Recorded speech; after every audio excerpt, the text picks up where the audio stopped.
Bonjour et bienvenue dans ce troisième épisode du podcast Yoga, etc. Je suis Chloé, je suis votre hôte et je suis très contente de vous retrouver pour ce troisième épisode. Donc, un petit rappel de l'objectif de ce podcast, c'est de pouvoir parler de yoga et de tout ce qui entoure le yoga. Euh, donc, comme la semaine dernière, je vais commencer par des petites recommandations de choses qui m'ont intéressée cette semaine. Donc en premier, ce que je vais appeler le truc important de la semaine, faute de meilleur nom pour l'instant. Donc c'est un film documentaire sur lequel je suis tombée par hasard qui s'appelle Dominion, donc Dominion, Dominion, qui est en fait donc un film documentaire sur l'exploitation animale par les hommes. Donc voilà, c'est un sujet un peu dur, mais je pense que c'est nécessaire, c'est très complet. Bon, en plus, ça fait un peu le lien avec l'épisode de la semaine dernière où on a parlé de végétarisme. Je me suis pas beaucoup appesantie sur voilà, effectivement, l'aspect l'exploitation animale, la souffrance animale, parce que bon, pour moi, ça fait partie vraiment de l'évidence maintenant. Mais c'est vrai que voilà, c'est le point sur lequel se concentre beaucoup ce documentaire et le fait très très bien. Bon voilà, c'est difficile de rester insensible face à l'abondance. Voilà, il y a beaucoup de chiffres, beaucoup d'images évidemment, donc c'est assez difficile. Mais je pense qu'il faut le voir comme une invitation en fait à aller au-delà de notre dissonance cognitive et à sauter le pas en fait du végétarisme et puis voir après où ça nous mène. Donc oui, la dissonance cognitive, pour ceux qui ne connaîtraient pas, c'est en fait, on pourrait dire, une sorte de tension interne dans l'individu entre ses croyances, ses opinions, ses savoirs, ses idées et ses actes. Donc là, concrètement, dans le cas présent, ça va être, on sait tous aujourd'hui qu'on fait souffrir les animaux, on sait qu'on les exploite, on sait que l'alimentation carnée, c'est un désastre écologique, on est tous bien au courant de tout ça. Mais parfois, c'est difficile de faire soi-même la transition, d'abandonner son alimentation, de changer d'alimentation. Donc voilà, c'est ce qu'on appelle la dissonance cognitive.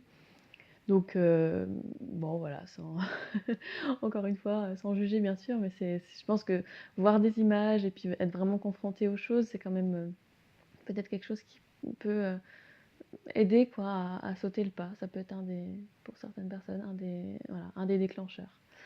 Voilà, donc le film est disponible gratuitement en ligne, donc je vous mettrai le lien dans la barre, dans le descriptif du podcast, comme d'habitude. Voilà, donc maintenant le truc qui réconforte de la semaine, je l'ai appelé comme ça aussi, faute de meilleur nom pour l'instant, et c'est une vidéo sur YouTube qui s'appelle No Life, N-O, plus loin, L-I-F-E, sur la chaîne Solange te parle, qui est une chaîne YouTube que j'aime énormément. Je pense que je vous recommanderai d'autres de ces vidéos parce que vraiment j'aime beaucoup. Euh, et donc dans cette vidéo, en fait, c'est un portrait super touchant d'un jeune homme qui s'appelle Jérémy, qui est quelqu'un qui souffre énormément et qui en fait met en place tout un système pour éviter de vivre finalement. Et voilà, il s'échappe à travers notamment ses écrans. Et je trouve qu'il est super représentatif en fait de notre époque. Et moi je me reconnais, je pense qu'il y a plein de gens qui peuvent se reconnaître aussi, même si on ne va pas tous peut-être dans un extrême comme ça, à passer toute la journée sur un jeu vidéo, mais bon, moi ça a pu m'arriver à une époque, et puis je pense qu'il y a d'autres choses, si on compte un peu le temps qu'on passe sur le téléphone, plus l'ordinateur, c'est quand même pas mal, et voilà, on peut tous se retrouver un petit peu chez lui, et en fait je sais que Solange va sortir une nouvelle vidéo sur lui 5 ans après, donc j'ai vraiment hâte de le revoir. Je me souviens que, enfin voilà, j'espère qu'il va bien, et j'espère que je sais pas comment, enfin dire, est-ce qu'il a changé ou est-ce qu'il a pas changé? Je sais pas. À la rigueur, s'il a pas changé, ce serait pas grave, je pense. Mais en même temps, j'ai un petit peu envie qu'il aille un petit peu mieux. Et ouais, en fait, j'avais eu comme un petit coup de cœur pour lui. Enfin, c'est difficile de pas avoir un petit coup de cœur. Je trouve il est tellement vrai dans cette vidéo. Il est très sensible et puis il en parle sans problème. Enfin, je trouve qu'il est assez sincère. Donc ouais, c'est très touchant. Allez la voir. Voilà, pareil, je mets le lien de la vidéo en bas de l'épisode. Donc, on va attaquer avec le thème de cette semaine. Alors, j'ai mis un titre un petit peu mystérieux, S'organiser comme un yogi. Qu'est-ce que ça veut dire? Donc c'était parce que je voulais faire le lien entre 2 choses qui m'intéressent beaucoup. Donc tout d'abord, c'est le bullet journal, et dans un deuxième temps, le journal spirituel. Donc vous verrez le rapport entre les 2 et puis ce que c'est. Enfin voilà, je vais vous expliquer un petit peu, ce qu'est chacun de ces éléments et comment en fait, j'ai, mélangé les 2 pour, trouver un moyen de m'organiser, voilà, qui me convient et qui pourrait peut-être, vous donner envie de vous organiser comme un yogi. Donc en fait, je voulais commencer par faire un bilan en fait, après 2 ans d'utilisation du bullet journal parce que j'ai commencé en octobre 2016. Ouais, joyeux anniversaire! Et donc je vais vous expliquer un petit peu après ce que c'est. Mais voilà, c'est un journal qu'on utilise au quotidien et vraiment, je suis vraiment le type de personne qui a commencé, 24, journaux intimes et qui n'en a jamais, enfin voilà, qui s'arrête au bout de 3 jours, donc j'ai très peu de capacité à faire quelque chose comme ça tous les jours. Mais là vraiment le bullet journal en fait, j'écris dedans tous les jours, depuis 2 ans. J'ai vraiment vérifié, j'ai rempli, ce carnet tous les jours pendant 2 ans, donc c'est un petit miracle. Donc concrètement, qu'est-ce que le bullet journal? Donc bullet en fait en anglais ça peut vouloir dire une balle, comme une balle de pistolet par exemple, mais en l'occurrence la traduction, plus exacte, ça va être une puce. Donc c'est les petits points qu'on utilise pour faire des listes. Donc en fait, l'idée du bullet journal, c'est de concentrer, toutes les listes qu'on éparpille un peu partout, sur des post-it, sur son téléphone, sur des feuilles de papier, des choses comme ça. De tout mettre en fait au même endroit, de se forcer au début, voilà, à dire, dès qu'on commence une liste: «Ah non, en fait, je la commence, sur une nouvelle page du bullet journal» et toujours, une page, à la suite quoi. On va pas ouvrir, n'importe où le carnet, on fait toujours dans l'ordre et donc en fait, ça permet d'avoir une meilleure vision des choses qu'on doit faire, éviter de procrastiner, donc de faire, des choses annexes plutôt que, la chose principale qu'on devrait faire, et en gros améliorer sa capacité à réaliser ses projets, quoi. Donc en fait, c'est un concept qui a été inventé par un monsieur qui s'appelle Ryder Carroll. Donc pareil, je vous mettrai, le nom, dans la description et pareil, je vous mettrai aussi en fait, la vidéo qui m'a permis de découvrir le bullet journal qui est aussi une vidéo de Solange, encore, où elle résume très bien, la chose, très simplement. Pour, voilà, pour que vous puissiez aller voir à quoi ça ressemble parce que voilà, c'est pas très radiophonique, hein, désolée, c'est quelque chose de visuel forcément, donc faudra peut-être aller, faire un petit peu de recherche de votre côté. Donc comment ça se concrétise, pour moi? Donc mon système, d'organisation, je vais avoir, une première page sur mon carnet qui va être, le mois à venir, où en fait c'est comme un tableau avec, en colonne, voilà, les jours et puis, il y a un jour par ligne et puis voilà, je peux remplir un peu tous les jours, les événements principaux et cetera, avoir une vision au mois. J'ai une vision, à la semaine, donc où je mets un petit carré par jour, avec quelques lignes, pour écrire ce que je dois faire chaque jour. Et puis après, il y a des pages un peu spécifiques de choses que j'ai envie de noter tous les jours. Donc il y a par exemple, ce que j'appelle le journal de pensée positive, donc une double page où je vais avoir, une ligne en fait à peu près par jour pour écrire, une petite chose qui était positive dans ma journée. Donc des fois, c'était quelque chose de très marquant ou des fois, ben, justement, ça me force à me creuser un peu la tête. Si j'ai l'impression d'avoir passé une journée un peu bof, me dire: «Bon, ah, il y a forcément quelque chose qui s'est bien passé», donc ça peut être juste, bah, à un moment donné, j'ai regardé par la fenêtre, il y avait un rayon de soleil, c'était joli, voilà, vraiment quelque chose de tout simple ou voilà et ça peut être aussi un moyen de se souvenir vraiment des événements marquants de sa vie, des événements positifs et si on va pas bien, de revenir en arrière et de dire: «Ah ouais, ce mois-ci, il m'est arrivé plein de choses», enfin, voilà, ça permet de se mettre dans un état d'esprit positif. Ensuite, j'ai, une double page pareil, où c'est journal de rêve, donc je note en fait, mes rêves. À une époque, j'arrivais vraiment à noter tous les jours. Maintenant, ça dépend, mais je remarque quand même que ça m'aide à m'en rappeler et voilà, j'avais envie de faire ça. C'est une des choses que j'ai envie de faire pour, travailler les rêves lucides, c'est un projet, un peu, annexe en fait à long terme, mais essayer en fait de petit à petit, réussir à intervenir un peu dans ses rêves, être plus actif dans ses rêves et voilà, paraît-il que ça permet d'en apprendre un petit peu plus sur soi. Enfin voilà, c'est une expérimentation intéressante. Et puis même noter ses rêves, c'est rigolo, quoi. Il y a des choses marrantes. Des fois, on se dit, tiens, peut-être que mon subconscient m'envoie des petits messages. Voilà. Et enfin, la dernière chose que je fais, on va dire, ça va être les trackers d'habitude, ce qui est assez important en fait. Donc, c'est des tableaux qu'on insère à un endroit dans le bullet journal. Moi, c'est dans la page moi, dans la double page sur la vision mensuelle. où en fait, on dit voilà: «Je veux voir, tous les jours, est-ce que je fais telle chose?» et donc si on l'a fait, on met une petite croix et donc ça permet en fait à la fin du mois de, bah, se rendre compte en fait si on a bien tenu notre résolution, si notre habitude est en train de se mettre en place. Ça permet de se motiver, de bien voir ses progrès parce qu'en fait, sinon de tête à la fin du mois, si on vous demande voilà, est-ce que combien de fois, tu as fait, telle chose que tu voulais faire, bah, on se rappelle pas forcément et on peut se dire, on peut soit surestimer, dire: «Ah ouais, j'ai vachement, imaginons on fait du sport, ou alors au contraire: «Oh non, je crois que j'en ai pas fait beaucoup». Alors que là, si c'est noté, voilà, on peut moi je fais un bilan en fait à la fin de chaque mois en mettant, sur le mois, 15 jours sur 30 par exemple, j'ai fait telle chose. Bon, bah, 15 jours sur 30, c'est, bon, la moitié, voilà, donc on peut se dire, bah, si on voit le verre à moitié plein, c'est pas mal déjà, j'ai fait, la moitié du mois, j'ai réussi à tenir mon habitude. Bon, la moitié, peut-être que je peux faire un peu mieux, donc voilà. C'est assez important du coup de remplir ça, honnêtement. C'est la clé, je pense, une des clés du bullet journal, c'est bah, c'est un lieu à nous où il y a pas de honte à avoir, voilà, quand on n'a pas fait quelque chose, on n'a pas fait quelque chose. Moi, voilà, je mets rien, je fais un petit rond avec un je barre un petit rond quoi pour dire, «Il s'est rien passé à ce niveau-là». Bon, bah, des fois, effectivement, pendant un mois, bon, il y a une colonne entière sur une habitude que je voulais mettre en place, qui est pas du tout remplie. Bon, bah, c'est pas grave, mais voilà, c'est important d'être honnête pour, voir, vraiment notre progression et que ce soit efficace parce qu'un système, voilà, pas honnête, en fait, bah, tout de suite, on n'a plus aucune utilité, quoi. Donc voilà, pour la partie bullet journal, grosso modo, l'explication. Mais donc, vous dites peut-être maintenant: «Mais qu'est-ce que maintenant le journal spirituel? Enfin, Chloé, explique-nous!» Alors, bon, pour, ceux que ça pourrait gêner le mot spirituel, on pourrait plutôt dire, un journal de progression yogique, par exemple. Donc l'idée, c'est pareil, c'est un carnet qu'on va remplir quotidiennement et qui sert à suivre sa progression dans tous les aspects du yoga.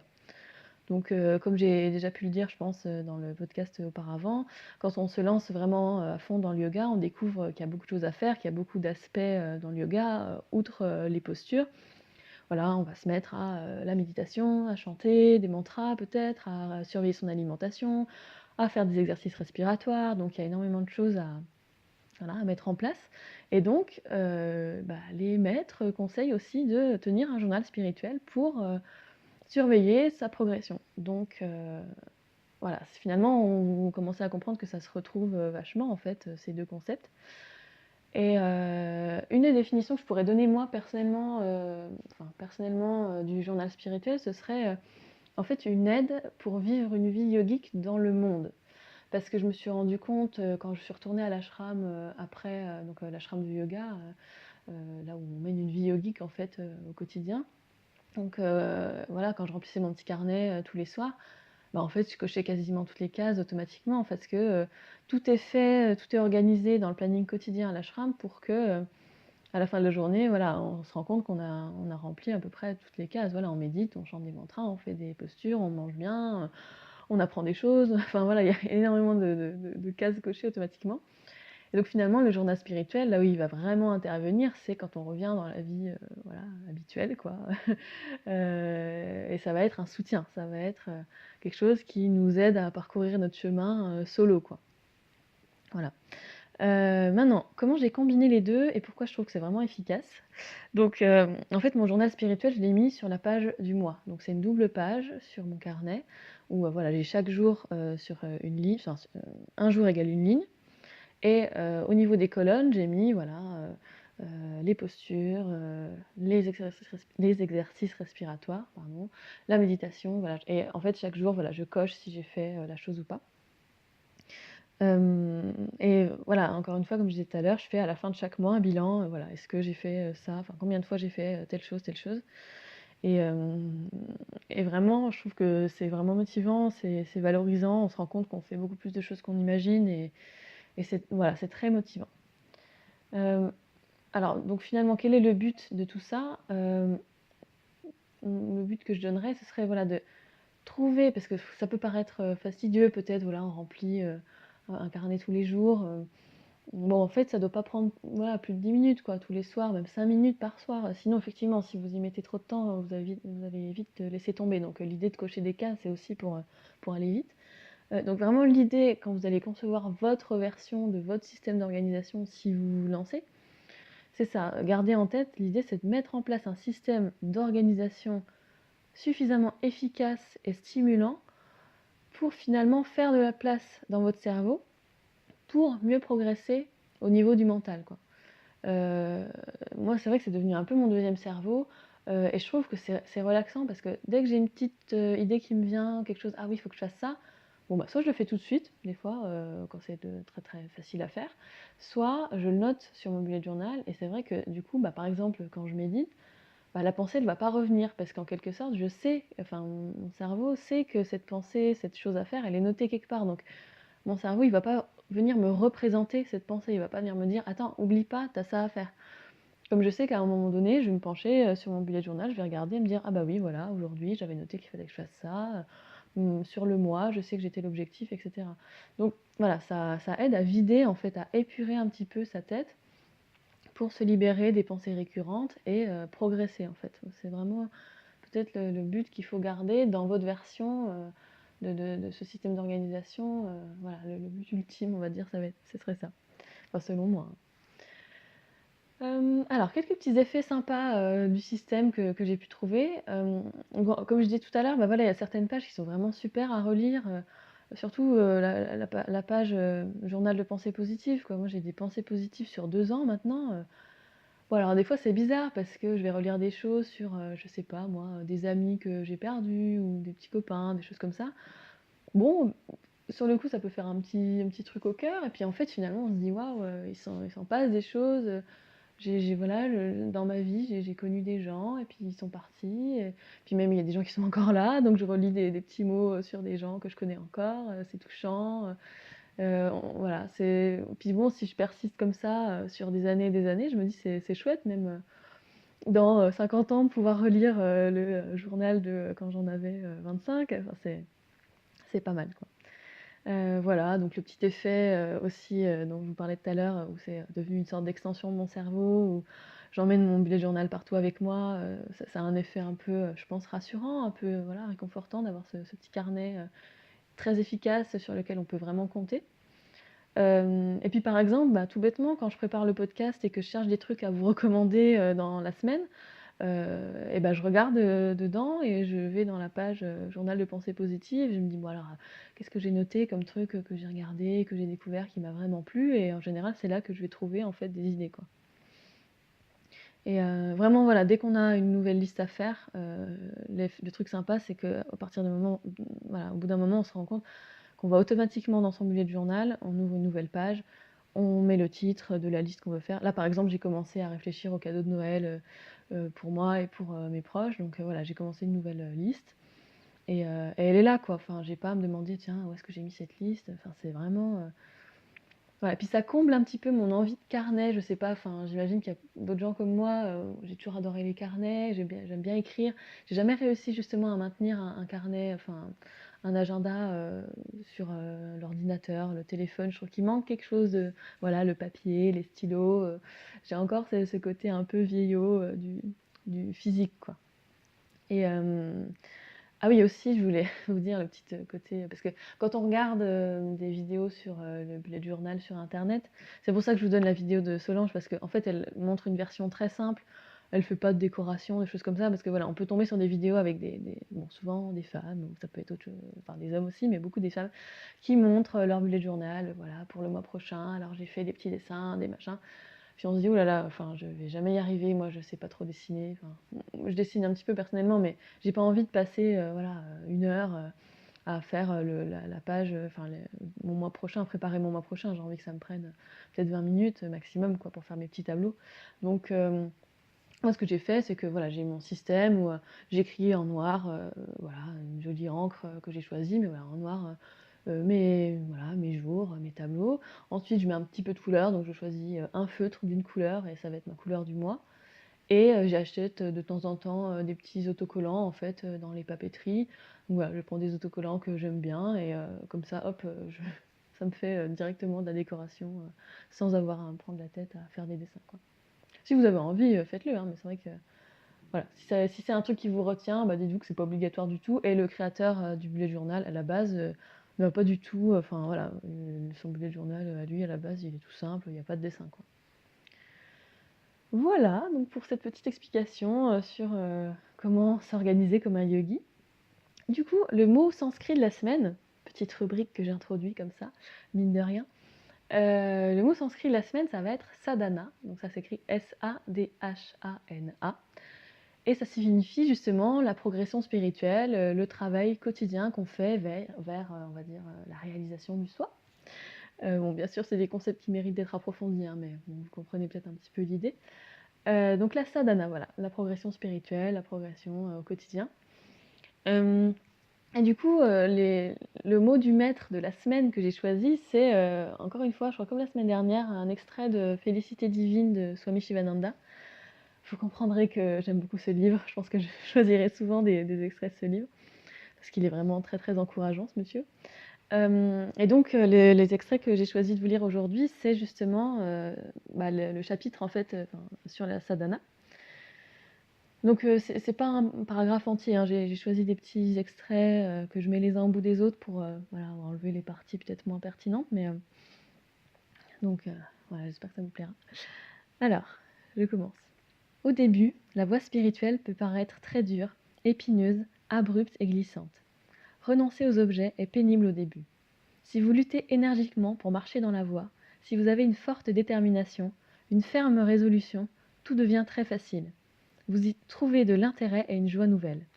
Votre cœur se dilate, votre vision de la vie s'élargit, vous avez une vision nouvelle. Vous ressentez une joie profonde, durable et une grande paix. Il y a en vous une félicité ineffable, soutenue, constante, indestructible, qui donne une force nouvelle. Votre pas s'affermit. Le progrès intérieur est graduel, silencieux et invisible, comme le déploiement silencieux d'un bouton de fleurs pendant la nuit. Par conséquent, ne vous découragez pas, ne vous déprimez pas à l'idée que vous ne progressez pas. Ne laissez pas les échecs vous décourager, mais continuez à faire de votre mieux. Ne ruminez pas sur les fautes et échecs passés, car cela ne fera que remplir votre mental de chagrin, regrets et dépression. Ne les répétez pas à l'avenir, soyez prudent. Pensez seulement aux causes qui vous ont conduit vers ces échecs et essayez de les supprimer. Développez une rigueur et des vertus nouvelles. Augmentez lentement la force de votre volonté. Soyez ferme, constant et inébranlable. Les gens se moqueront de vous, restez silencieux. Les gens vous insulteront, restez silencieux. Les gens répandront de fausses rumeurs à votre sujet, restez silencieux. Agissez maintenant, vivez maintenant, connaissez maintenant, réalisez maintenant. Soyez heureux maintenant. Ne soyez jamais victime de vains regrets. Aujourd'hui est le meilleur jour. Aujourd'hui est le jour de votre nouvelle naissance. Alors commencez la sadhana dès maintenant. Ne vacillez pas, ne craignez pas, ne doutez pas. Il y a une force infinie en vous, un vaste potentiel d'énergie. Ne perdez donc pas courage. Les obstacles sont les marchepieds vers la réussite. Ils développeront votre volonté. Ne vous laissez pas écraser par eux. Choisissez le chemin positif. Voilà. Donc bon, encore une fois, moi je trouve ça hyper encourageant et enfin, très inspirant. Alors on passe, j'ai un peu de mal à faire la transition comme ça, d'un seul coup. La question de la semaine, en fait, des petites remarques que j'ai eues de personnes par rapport à l'épisode de la semaine dernière. Donc, un petit erratum, le film dont je vous ai parlé la semaine dernière, Irin Zina, sur le Tour Alternatiba, en fait, il est sorti en novembre 2017, donc il y a un an, mais il ressort en fait en ce moment en salle à l'occasion justement du deuxième Tour Alternatiba qui vient de se terminer, je crois. Donc voilà, à cette occasion, il y a certaines salles qui ressortent le film, il va y avoir de nouvelles rencontres avec les personnes du film, etc. Donc voilà, j'avais mal regardé, mais vous pouvez peut-être le voir près de chez vous. Et sinon, voilà, on m'a dit que dans le dernier épisode, on n'entendait pas toujours très bien les mots en sanskrit, donc je vais essayer de les épeler. Normalement, dans cet épisode, j'ai fait attention de les épeler. Et sinon, je les mets dans le descriptif du podcast pour ceux qui voudraient voilà, faire leur recherche, si jamais vous n'avez pas bien entendu ou si j'ai pas très bien prononcé. Normalement, je l'indique dans le descriptif. Voilà, bon, cet épisode 3 est terminé. Je suis vraiment super contente, j'espère qu'il vous a plu. Donc voilà, encore une fois, si vous avez des questions, n'hésitez pas à me contacter sur les réseaux sociaux ou sur l'adresse mail que je donne. Donc c'est atayoga.chloe@gmail.com. donc hathayoga, hathayoga.chloé, chloe, @gmail.com. Donc voilà, s'il y a quelque chose que vous voulez demander sur cet épisode ou sur toute autre chose, sur le yoga ou sur même un autre truc qui vous interroge, peut-être que voilà, il y a des réponses à trouver dans le yoga, on ne sait jamais. Voilà, et bah, écoutez, n'hésitez pas à parler de ce podcast autour de vous comme d'habitude. Normalement, il est disponible sur plusieurs plateformes, donc en fait, je le mets sur SoundCloud, je le mets sur YouTube aussi, si vous voulez aussi écrire vos commentaires là-bas. Et puis, pour l'instant, c'est tout. Il devrait être sur Apple Podcast bientôt. Je sais pas, si, voilà, si ça a été accepté encore. Et puis on peut le trouver, voilà, sur d'autres applications, comme, Podcast Addict, par exemple. Voilà, bon, et beh, je vous souhaite une bonne semaine, du coup. À très vite, bye!